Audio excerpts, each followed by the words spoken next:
Alright guys, alright, so let's see what I want to talk about today. I had two subjects I wanted to talk about. Let's see if we get to both of them. The first I want to talk about is deadlines at the workplace, and if they're good or if they're bad. Let's see. Let's start there, and we'll see if we get into the second subject. If not, I'll be saving that one for next time. Alright, so deadlines. What are the deadlines? Are they good? Are they bad? Do they put unnecessary pressure on the development team? Or just on the team in general and the company? Or do they actually help us get things done?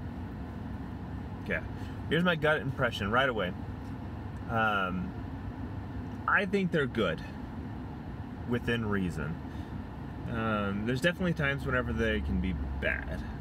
So let me tell you about what's going on at work, where I'm at.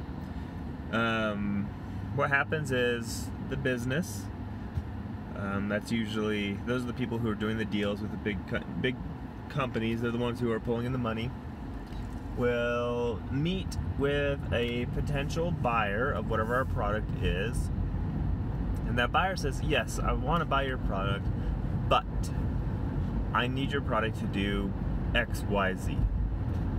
Okay, that's great, that's a lot of money. There's these products.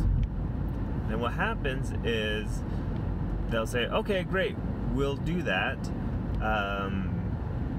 And then the business will also say, whoever the partner says, okay, when can you have it done by? And that's whenever our team, the business, well, not my team, but the business, the company, will go back to saying, it will be done by this date. Okay, so this date that just got communicated was done before talking with the development team or the product team and finding out what the complexity is, how long do they think it's going to take. This is what happens. A good business will say, you know what, those are features that we would love to build. Let's have some time. We want to go back and talk to our product team, our development team, and find out what the effort level is and how long it's going to take. And we'll see how it falls into our priority line. That's what a good business does. But most of the time, I've experienced that it actually goes the way of the first time, where they will commit to a date before even talking to the development team. Alright, so then what happens is the business comes to the development team and says, hey guys, we need to build these features, and it needs to be done by this date. And then they ask the second question afterwards, how long do you think it's going to take you? Well, you just told them that it's going to be done in the next month, so I guess we have a month to get it done.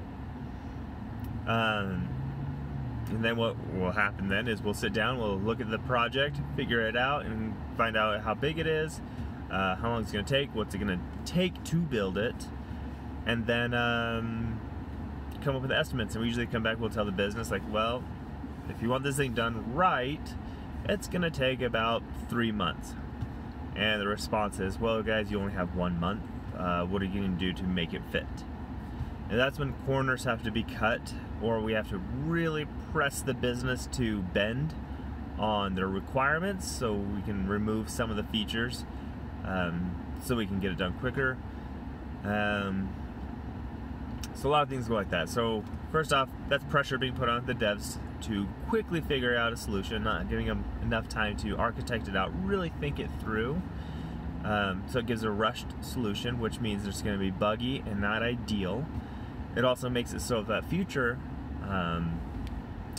products or future features coming into the product, the application, are going to be tougher to implement since it wasn't architected very well.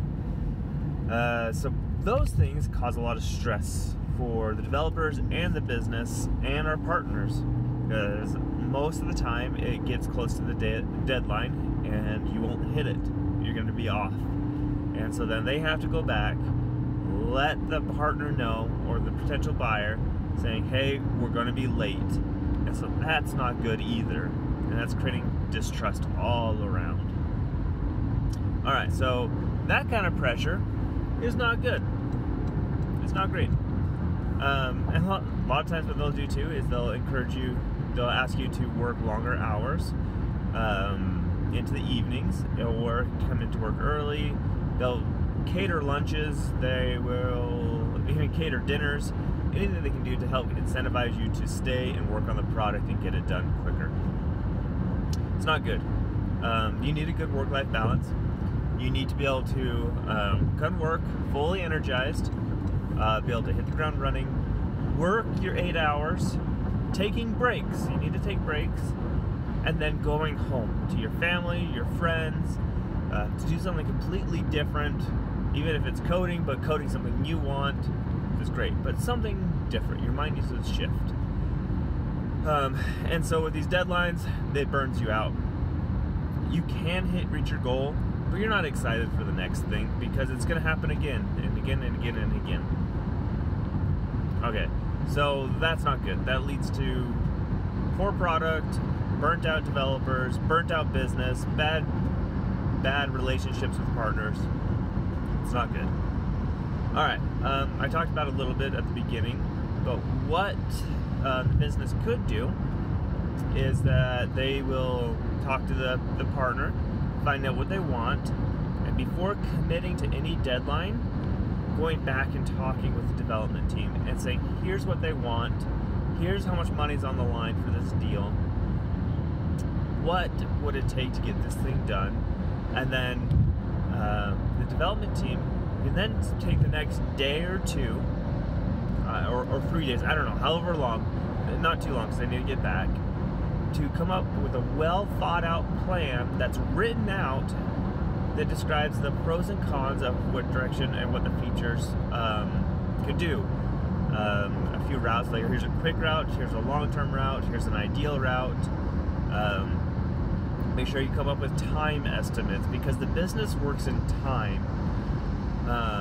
I'll talk about sprint and velocity later. Because that's how dev teams work, is by measuring how many points in velocity they can get things done, but we'll talk about that later. Business has no idea about that. All they care about is time. So after that, they can go back, communicate with the partner, saying, hey, we've spoken with our dev team, this is what we think is possible, it's going to take this long to do, and if that partner really wants those features, they could actually pay a little bit more to incentivize us as a company to work on it faster, to get us new resources to help, again, get the product done more quickly. We can talk about that later too, how actually throwing more people at a problem isn't always the best idea. But, besides the point here.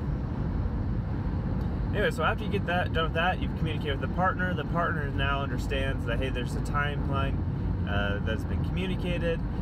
The dev team now feels involved in this process, and they feel validated. They have a plan that they can follow. So just better all around. I know me personally, I don't like being just a cog in a machine.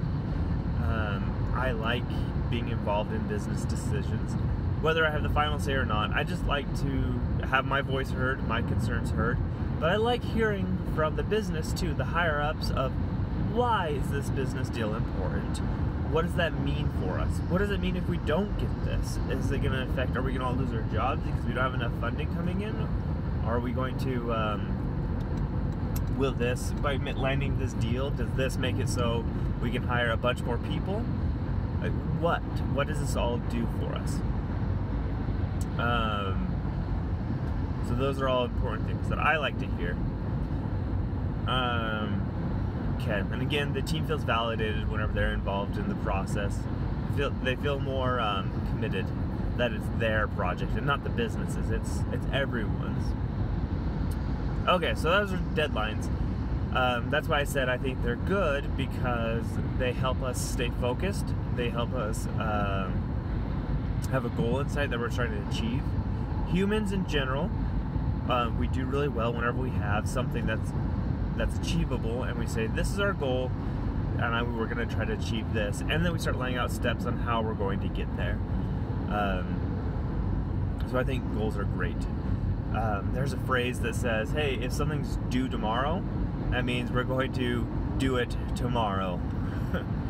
So that's what's nice about deadlines, is if it sets a line in the sand saying, hey, we're going to work on this thing, we're going to try achieving it by this date.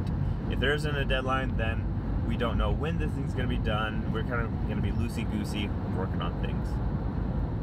All right, cool. So those are deadlines. How they can be used for good, how they be used for bad. And if you don't have the deadlines, it's not great because you don't have really working goals. Those are the most important things, is just to have goals and get things done. In the end, we're paid to build things for the company that work and work well and provide a great experience for the customers that are using our product. And deadlines help push us to get there. Cool.